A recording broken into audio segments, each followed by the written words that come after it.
partnership with storytellers. And your story really is your strategy, your brand. And so many people struggle with storytelling and talking about themselves and their brand. But I always say, don't be afraid of social media. People are like, oh, do I need to dance, point, all of these things. But at the end of the day, social media is about connecting people to your brand, your service, whatever it is that you have. And it's for people that are just looking for their little corner of the internet. So I know when I see like a 5 recipe in 3 minutes, a 5 ingredient recipe in 30 minutes, I know that's my corner of the internet. And when I see someone doing like 50, 11 things, they've got the fancy pots, I'm like, no, that's not me. Mm-hmm. So that's what you should really think about when you think about like storytelling and branding. It's about curating your little corner of social or the internet and for people to find what you're into. And this panel is going to really electrify the conversation. So being seen is no longer optional in today's media landscape. Entrepreneurs need to know how to tell their story across every platform. So let's get into our speakers. Keyaira Boone, contributing editor at Essence and digital media consultant, will sit down with Dr. Charis Chambers, board certified OB-GYN and founder of The Period Doctor, and Christina Henderson, founder and CEO of LoveBrownSugar. Ladies, please come to the stage.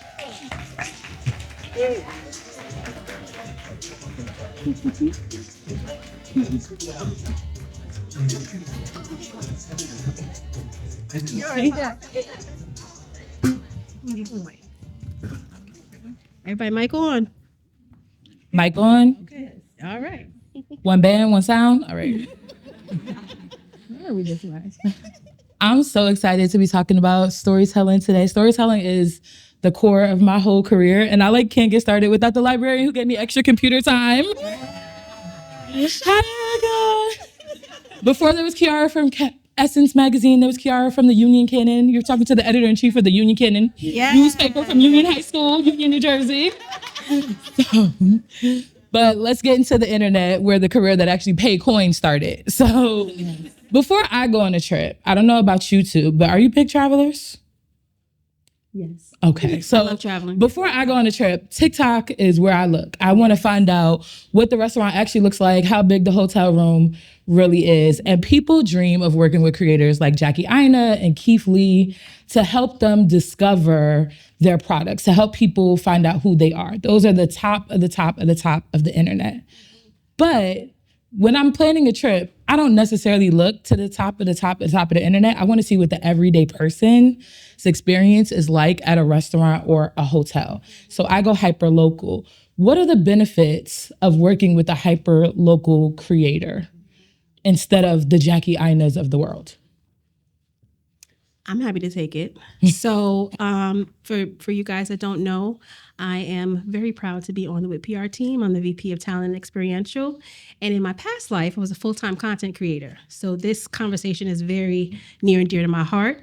One of the things that I will always tell clients, and one of the things that I remember about my career as a content creator is authenticity is really important. So a lot of times brands, companies, small businesses, large businesses want to work with these creators that have millions of followers. But what they don't realize is just because they have millions of followers doesn't mean that it's going to translate to sales for your business or your company. So it's very important that you find people who feel authentic to your business. And so if you are a local-based business, like a restaurant or a local shop, it makes sense for you to try and touch people who are in your area. If you have a New Jersey-based business, look into some New Jersey-based creators, people who are going to be able to come and have the conversation. And even Drina would say local-based press, right? Like, let's make sure that people on the local level are having conversations about your business. So I personally feel very strongly that you should have a strategy when you go into trying to work with creators and storytellers, and making sure that whoever you are having that conversation with is near and dear to what you do and who you are as a brand owner in a business. So that's what I'll say about that. Now, Dr. Chambers, who you are as a doctor, a real doctor. A real doctor. For a long time. With real transcripts that are on clearinghouse. That fast food does not run. So why is it important that you and your medical colleagues pop out on social media to combat misinformation, like how one becomes a real doctor? Okay. All right. So I just want to hold space for all the people in this room. This is such a beautiful, positive room, and I feel so honored to be in this space. When I walk into these rooms, I have a little bit of like a little disconnect just because I haven't historically felt like I belonged in these spaces. Just being in the position, we are in this ivory tower of medicine. And that is what prompted me to get out into the real world. So my origin story for building my social media platform is I was in, my 11th year of postgraduate training. I was fatigued. My mother had passed away the year prior, and I was searching desperately for purpose. And so I was seeing patients in the hospital and in the clinical setting and reaching them. They were saying, why doesn't anyone else explain it like you? Wow, if they just told me that, I would have done this. And so the only thing that made me tick was connecting with patients, and I needed more of it. I craved more of it, and I wanted to scale it. And I said, I own my expertise. Why am I waiting for a patient appointment for this? Why am I waiting for someone to give me this graduate from fellowship to say I'm legitimate? I've learned so much. Let me start giving it today. And so I noticed a gap. I said, they don't know this. And I am a trusted voice. So let me put my trusted voice out there. That was before the pandemic. That was before the misinformation got crazy. But I built a credible community, and that is what's missing. Credibility, authenticity, and unfortunately, despite the foolery around doctor and not doctor, credentials don't also always equal credibility, right?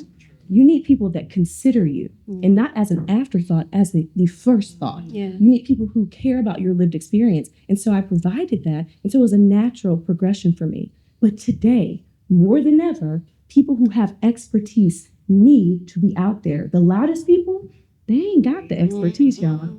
But there's a lot of expertise in this room. And it doesn't always look like credentials. It doesn't always look like 12 years of training, but your lived experience is valuable, and so your voice is needed. That's good. You mentioned there being a gap when you're reaching out to people, and there are niche audiences for every type of business, whether that be, Deltas and soul food in New Brunswick, or whether that be the amazing arts community downtown Newark. Why do you each feel like entrepreneurs need to understand the value of niche audiences? Yeah, I think it goes back to the other point just about authenticity. Niche audiences are so powerful.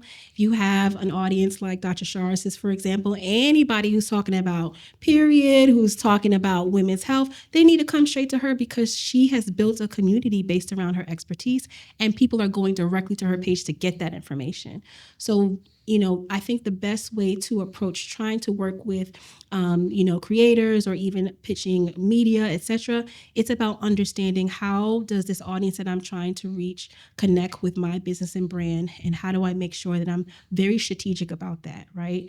If you have, a product line that your target audience is probably like millennials and boomers, like don't go talk to the girls who are, 12 and 15 years old. It doesn't make sense, right? That doesn't make sense for your audience.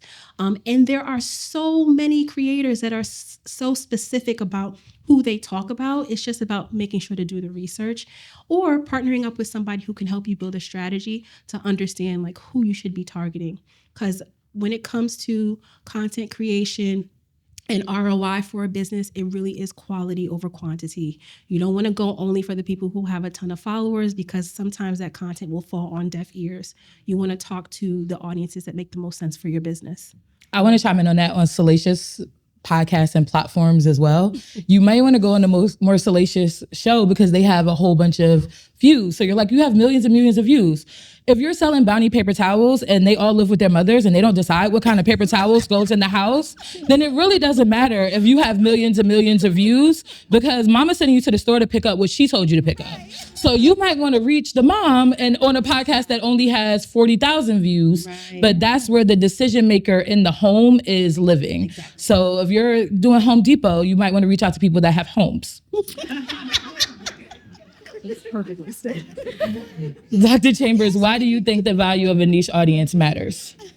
So in my experience, and just to kind of clarify, so I am, as you mentioned, a board certified OB-GYN, but I did subspecialty training. And so I decided to focus on pediatric and adolescent gynecology because it's a forgotten population. So people just forget that folks have periods for all these years before they try to have a baby. Right. That people also have periods for mad years and don't desire to have a baby. Right. That we have historically valued women only when we're trying to have a baby. Right? Church. Patriarchy. So what I did was subspecialize in this niche area. And for the first time, I'm allowed to see people and validate them in a way that a general OB-GYN is not able to do.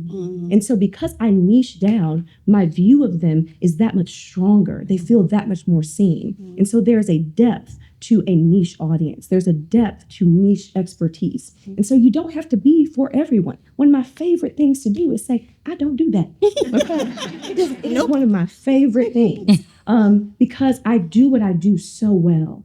And I give it everything that I have. And so it is of greater value. And so when patients are looking for me, they love that I'm looking for them as well. And so to me, I think that's what the value of a niche audience is. The other thing is when you're speaking to them, it trickles down to other people. And so even though my patients are my audience or their parents, because they are the decision makers, it's trickling down to med students and other residents. They're saying, ooh, I want to do this. Or colleagues, and they're saying, I need to consider this more. Or I need to refer to her. Or people that are in the menstrual health population or in the menstrual product business. They're like, we need to consider them too. I'm a chief medical officer for a company. I'm like, you need to consider adolescents. You need to consider people who come from different backgrounds. You need to consider people who have IUDs who don't bleed. They want to track their cycles. You need to consider women who have hysterectomies who are perimenopausal who need to track their feelings. Because I speak to the margins. And so that gives me a greater value. When you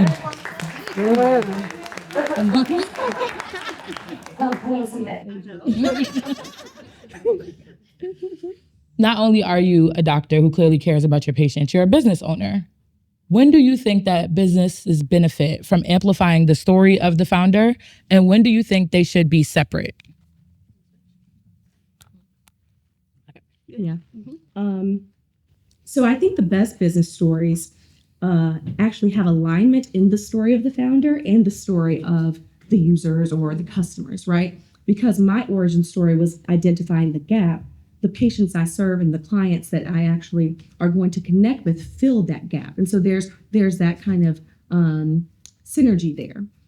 I do think that when you're trying to build your business and you're trying to bring people into the door, there's value in letting them know that you are a true human being. There's value in letting them know your motives, right? When we heard the story of Ula and the desire, I want to go eat the food even if it's not. It's real good. I trust you. Like, I trust your value. I trust your tears. I trust you, that you put your heart into your work. To me, that was more compelling than a customer review, right?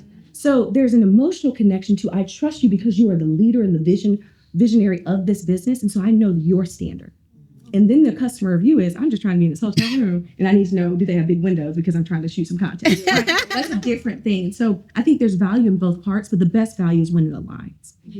Christina, as a former magazine editor and somebody who has worked on creator partnership teams, when do you think a business benefits from amplifying the story of the founder versus separating it from the product? Yeah, that's a good question. I agree with Dr. Charis that I really feel like there is a time and place for the story of the founder as well as the story of the actual business. There's way more of an emotional connection if you are talking about, your own origin story. And so I think there are so many different businesses out here that have gotten support from women in this room just because we knew who the founder was and we understood why they created the product. We understood the story behind it, or they were an expert. So there was that level of trust that was built up already. We're just living in a day and age where you can't just kind of have a business and be completely faceless. There has to be some connection. And there are some business owners that choose not to have their own face, but they choose a face. So finding a way to make it human, if that makes sense. Sometimes it's the staff, like the people who actually work on creating the product. Sometimes they come up with a completely different character. I can't remember. There was a fashion brand. I don't know if Felicia remembers. Yeah, do you remember that fashion brand? They used to have a Twitter, and it was the publicist of the fashion brand that ran the Twitter. Do you remember that? A DKNY Yes. PR girl. Her name is Eliza Licht. And she has 2 amazing books. One's called Leave Your Mark. The other's called On Brand. Yes, Kiki. So this, at the end of the day, DKNY sales went through the roof because they had a spicy publicist that was posting about the brand and other things on social media. So it doesn't necessarily have to be the founder who's talking and the founder who has a face, but somebody at the company has to have some sort of human connection to the audience.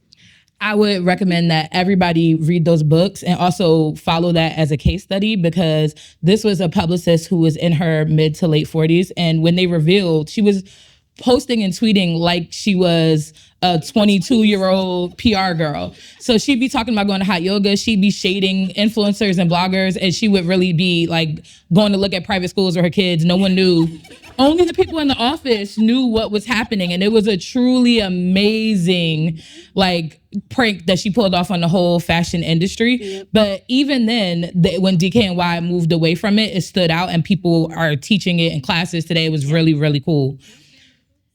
Leave Your Mark and On Brand, and her name is Eliza Licht, and she also has a podcast. Founderitis is something that I call when a founder always wants to be the voice. And like you just said, Eliza was not the founder of DKNY, that was Donna Karen, but she was a prominent voice. Mm-hmm. Having that connection and emotional connection to consumers and also to the marketplace can be great, but it can also work in another direction. Mm-hmm. And we've seen that with Uncle Nearest and Fawn Weaver, who has taken the brunt of negative feelings about her brand.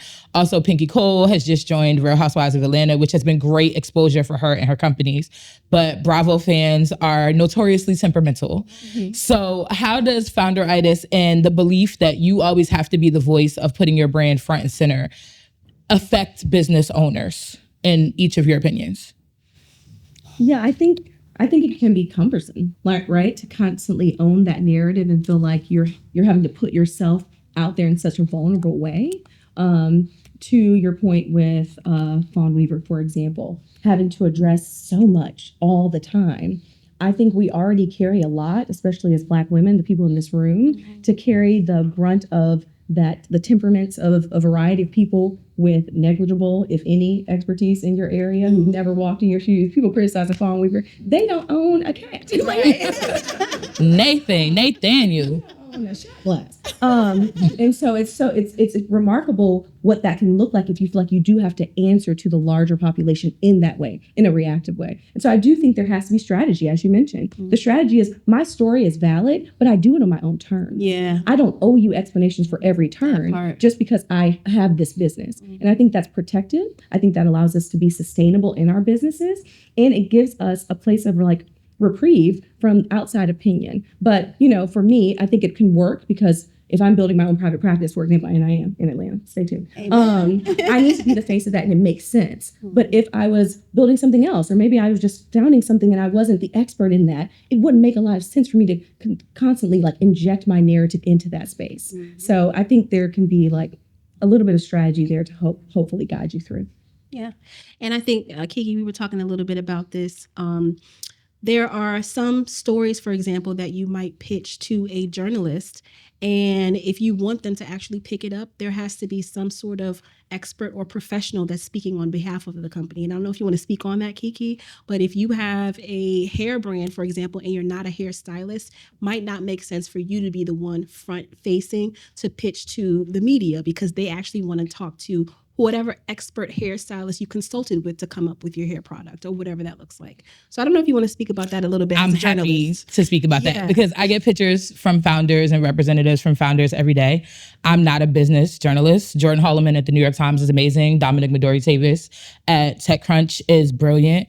I'm a lifestyle and culture reporter. I write entertainment, beauty. So I'm writing for a consumer audience. Mm-hmm. I'm not writing B2B. You can all go down to Forbes and Peacock for each each other. I'm talking to quote unquote regular people. So everyone wants to be like, but this is the founder of the company. And I'm like, okay. Or they want to tell you like, this person works in corporate and they're like, this is the third highest ranking Black woman at this giant conglomerate. And I'm like, that's awesome for her resume.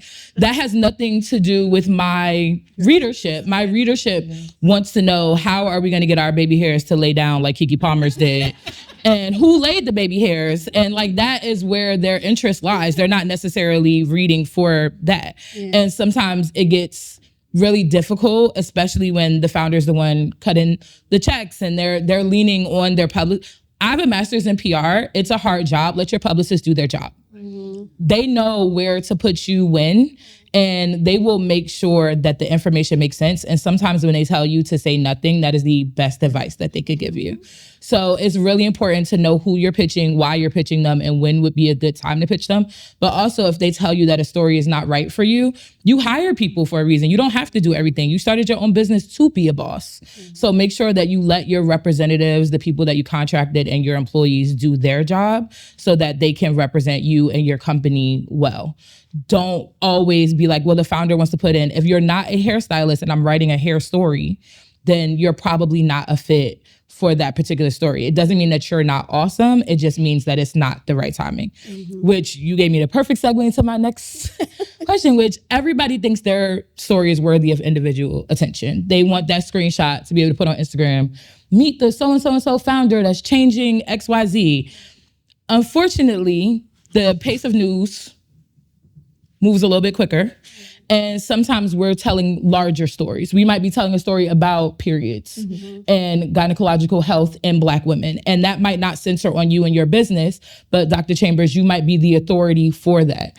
Why is it important that people understand that setting themselves up as authoritative voices in stories that don't center them is a way to reinforce the value of their business? Yeah, that's a huge thing for me. And even just being from the medical field and people just not understanding why I even do social media to this day, I'm like, wow. Building that expert kind of portfolio matters. And so when people look me up and they say, oh, she was featured in this article, and even if it's just a paragraph, but it's someone who valued my expertise enough to include it in that. So it doesn't have to be all about me, as long as my reach is getting further to all of these audiences. So that might be their first introduction into me, but maybe they'll click that little link and come see that I have a whole business or I have a book coming out. Like that's a major reach. And I'm very grateful to my publicist, Drina, who helps me to position myself in those spaces and understand it doesn't have to be all about me, but the fact that my presence is there, that means a ton. And not everyone can understand that strategy, which is unfortunate. Christina, what are your thoughts on that? Yeah, I think at the end of the day, just get in where you fit in. That's my thought. I was thinking about Amira. So Amira has an amazing wine company, Lovely Wines.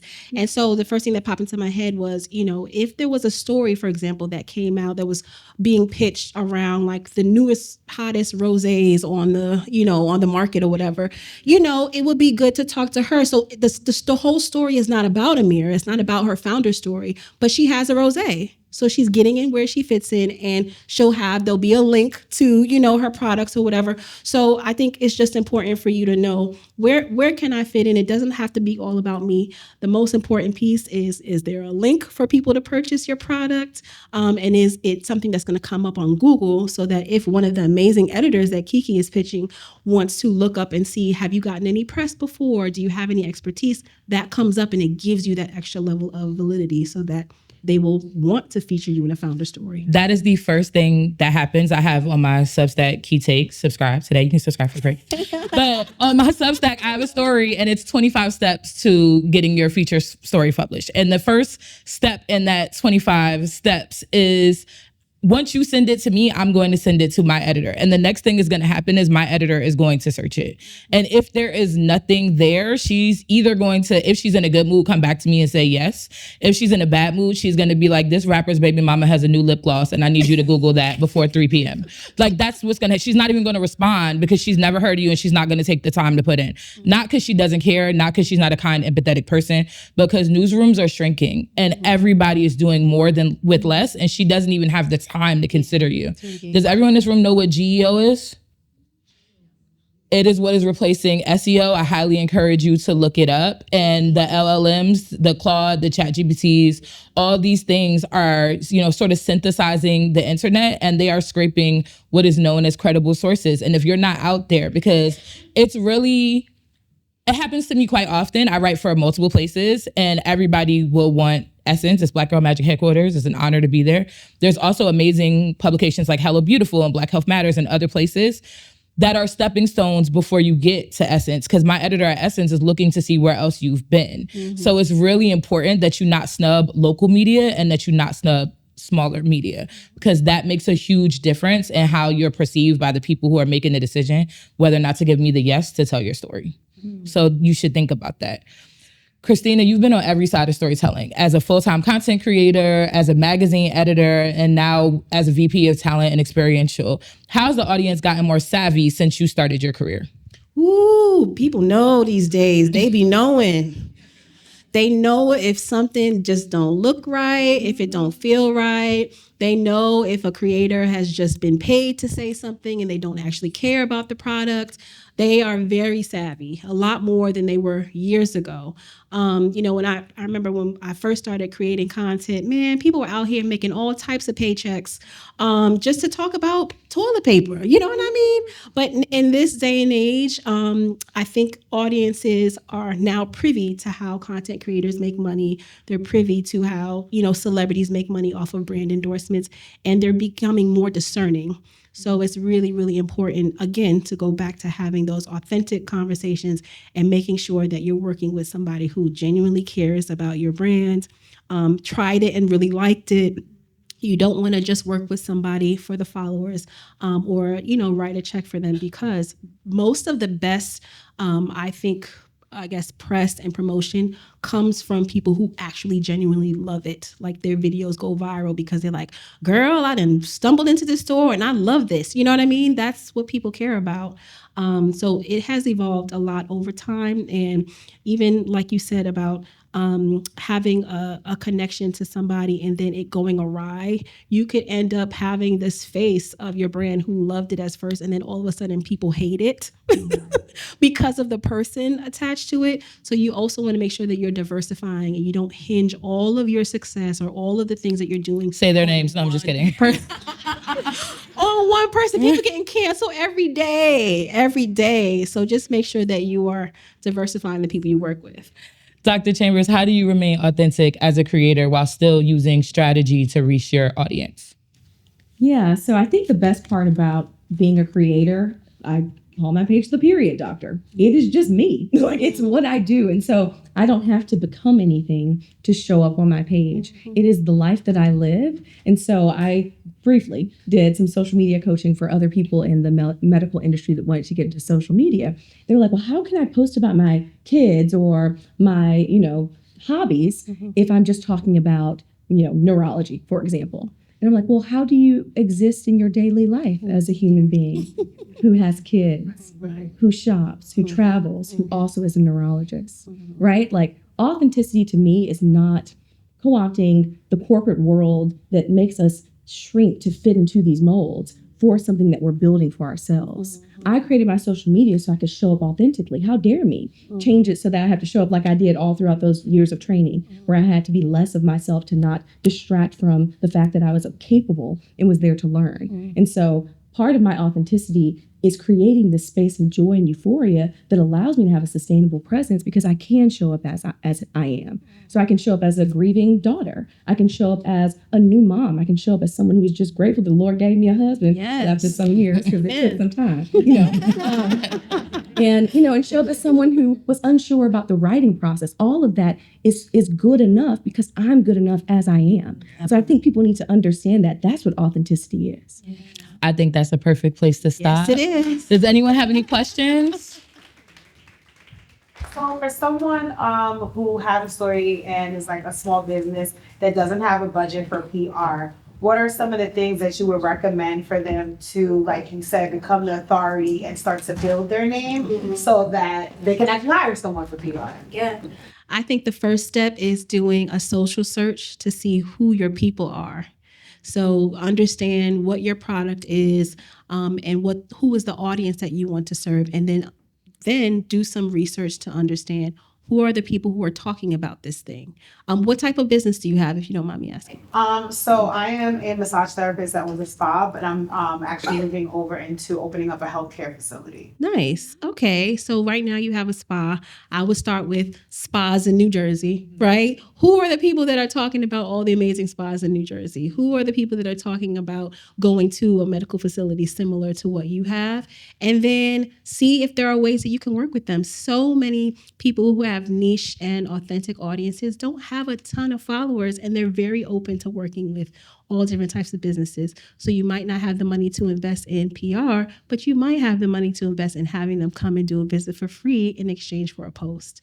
So it's really just about starting small. It may be just 3 or 4 people that you want to reach out to, see how they respond, and then kind of take it from there. But that's how I got my start. Like, it was people pitching me, and then there were brands I wanted to work with. I just reached out to them.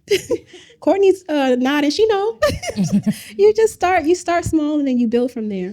I'm being told that our time is up, but I highly recommend you follow both of them because they will give you tips and examples, and follow the WIT PR page because Christina dropped some gems there as well. Thank you so much. Thank you.